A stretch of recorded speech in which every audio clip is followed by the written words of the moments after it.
Yeah, so my name's Jaden. I'm from here in Canberra, and from about the age of 16, I started to have an awareness that I kind of was a stressed person. And I think for any of you who knew me, who knows me, that I kind of grew up in a really lovely, loving family, and I don't remember being a stressy or anxious kid. Like didn't have that self-awareness. I might have been, but I lived what I thought was a pretty blessed life. I grew up in a family that believed in God. And if there were any healing needs, we prayed and we expected healing. And that's what we observed. We observed healing and God. And so by the time I got to 16, when I started to get this awareness that I was, struggling to get to sleep at night, that was probably the first thing I realized I was doing. So what I'd do is I would study at school until about 3 in the morning, and basically pass out, go to bed knowing that I would pass out. I was doing that because I struggled to turn my mind off at night, and had this racing mind. And over time, it started to get the thoughts I would have start to get quite dark and just thoughts I didn't want to have. And I just didn't have any kind of abilities to stop those thoughts. So obviously, I wake up, early in the morning and go to school. So obviously 2 or 3 hours sleep a night isn't great for mental health. So that kind of compounded this, and that became my new normal. And growing up in the Lord, I never desired the thing that the world offered. Going through high school, university, I never looked sideways at alcohol or drugs or partying. I loved my life, hanging out with my Christian friends, and we had good, clean fun. And that was enough for me. I was spirit filled as a young kid, and I spoke in tongues, and so I loved my relationship with the Lord. But I had this almost altar kind of ego going on the side, and um, the pressure of masking that over so many years really came to a head, where I felt like I had to hide. With a smile on the outside, I was smiling, but on the inside, I just felt like such a fraud and such a phony. And that really was, what I came to understand later on was anxiety and depression, and would manifest in panic attacks and all sorts of things. And by the time I got to about the age of 23, 24, I was living with Toby and Paul Wright, and I had a job in hospitality. And part of, after a shift ends, part of it was socializing after the shift and drinking. And I made a couple of bad choices where I decided to join and be social with my work colleagues, and started drinking, and straight away realized that I could self-medicate with alcohol and it would make me feel nothing and think nothing at night, to the point where I was very efficient at making myself black out to go to bed. And that was happening 4 or 5 nights a week. And obviously waking up in the morning feeling like rubbish and knowing that I hadn't solved the problem, and that the problem still existed. And so then that endless cycle. And doing that was actually quite normal with the people that I hung out with, that the behaviors didn't stick out. But I knew, of being spirit-filled, that wasn't the right thing, but I couldn't quite get myself out of that kind of cycle, and then moved to the UK to do a bit of a kind of a working holiday over there, and that moved into a pub, lived above a pub, so that was a great decision. And just kind of did that for a year, and alcohol and drugs in London, drugs were readily available, and I never once purchased drugs while I was in London, but I managed to find myself the recipient of it many times.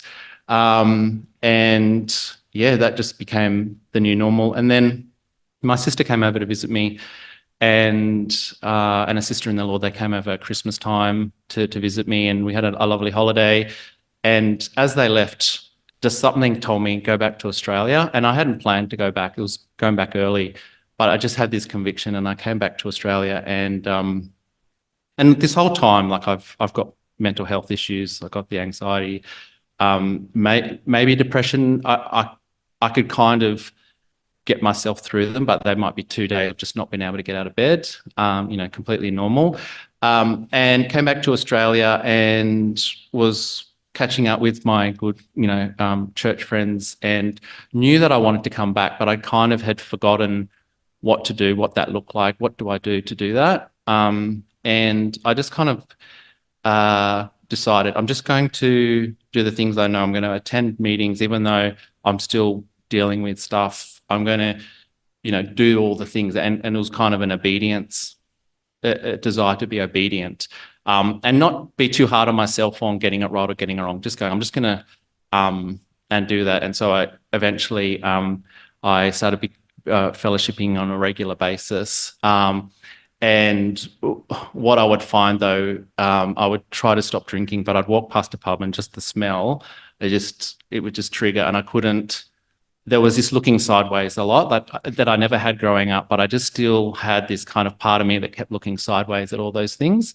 But I was trying to do all the right things. So I'll probably leave it there. That's kind of part one.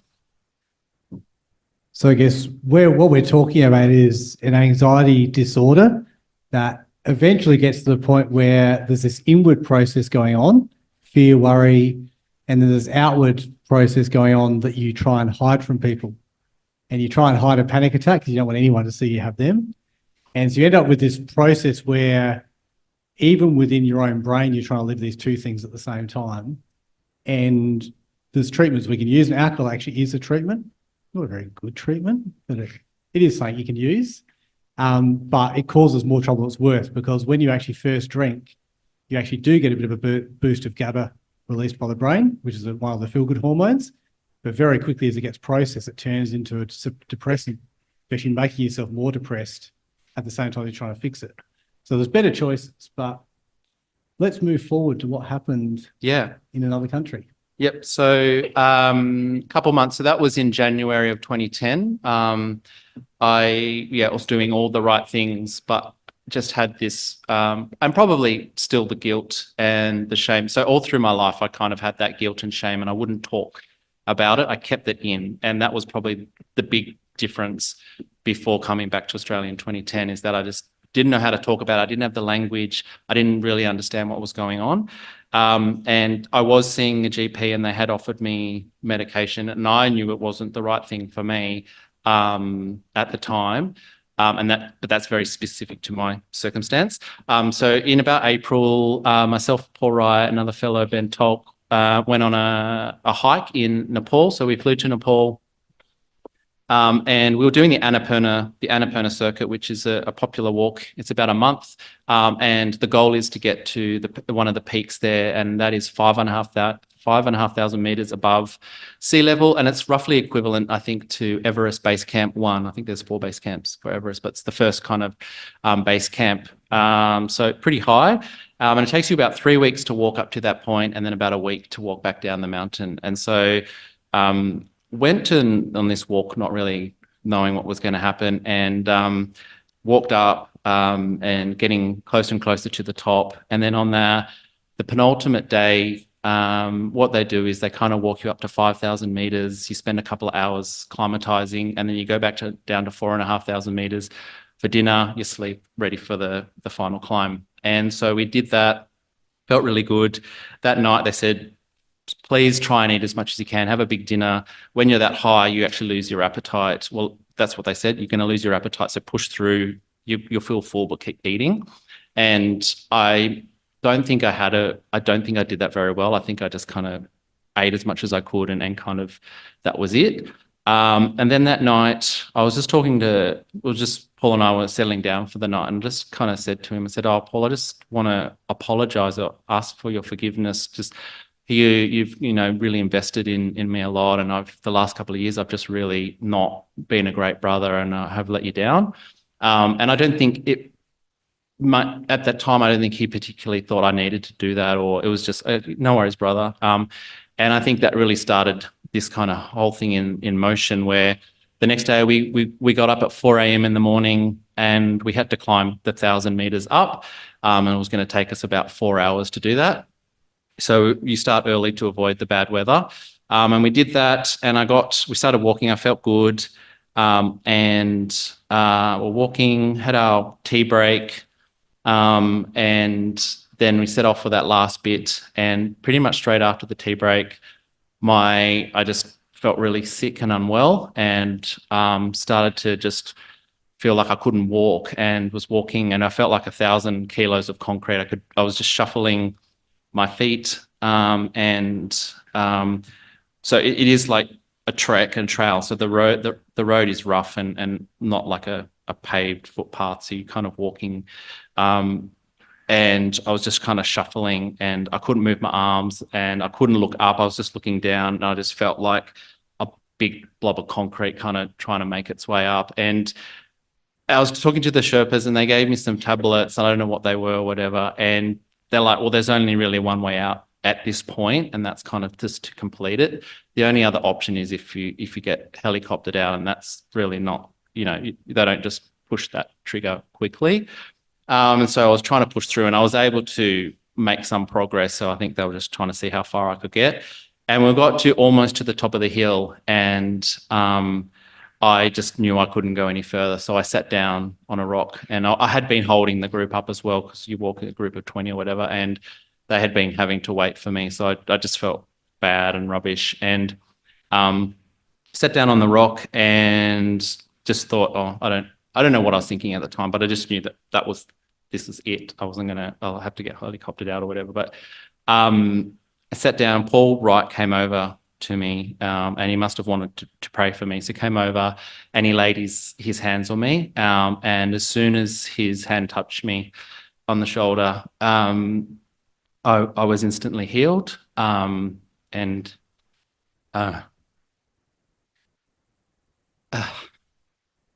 He started to pray, but he didn't realize I'd instantly healed. He started to pray for me, just, I think just physically to have that healing. But what had happened was I just knew that everything that I'd been carrying for my life had just, at that moment, just been taken from me. And I just felt light as a feather.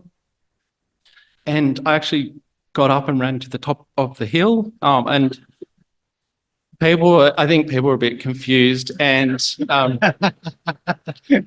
I just knew that not only was I physically healed, but it was that spiritual, that shame and that I'd been carrying with me had been weighing me down. So that was in 2010, and I can honestly say since that day, it's just walking with the Lord has been just an absolute blessing. So obviously finished the walk. And yeah, just dealing with anxiety and all that stuff. I can just do that. I got married, I've had kids, and just we live a very blessed life. And I just know that's the Lord and His grace. So yeah, that's that second bit. Amen.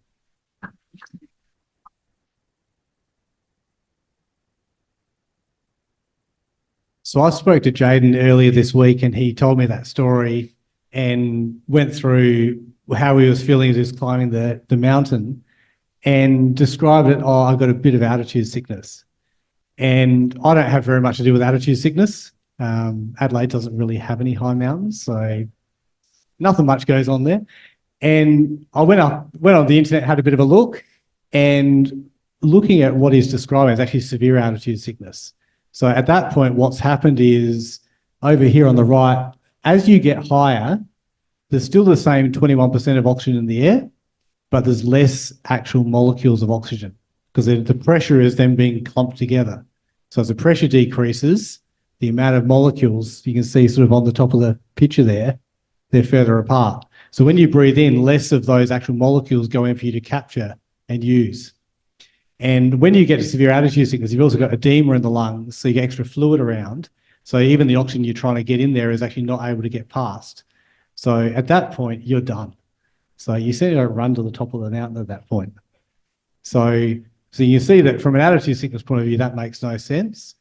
But also from an anxiety point of view, you can imagine physically when you feel terrible. I think most of us in the middle of a cold or a flu, particularly us blokes, our mental health drops as well. Is that fair? Ladies, do you agree? Most of the time, yeah, they're whinges, yeah.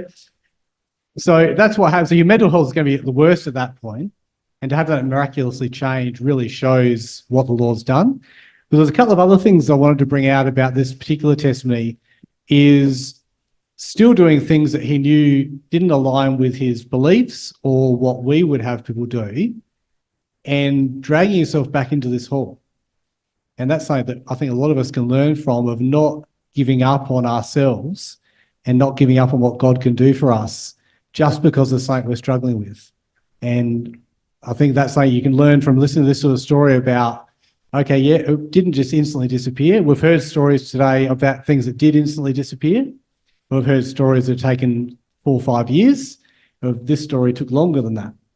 And what we're going to do in a little while is actually have a prayer line.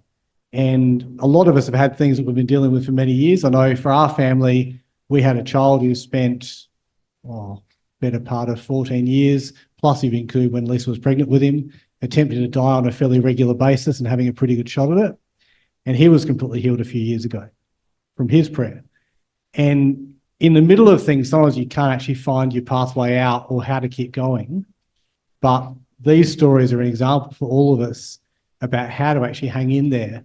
And I think being able to throw a few medical slides up and describe things, hopefully it helps to give you a bit of a broader picture of what's really happened. But the people sitting on that chair have done all the work really in describing what the Lord has done in their lives.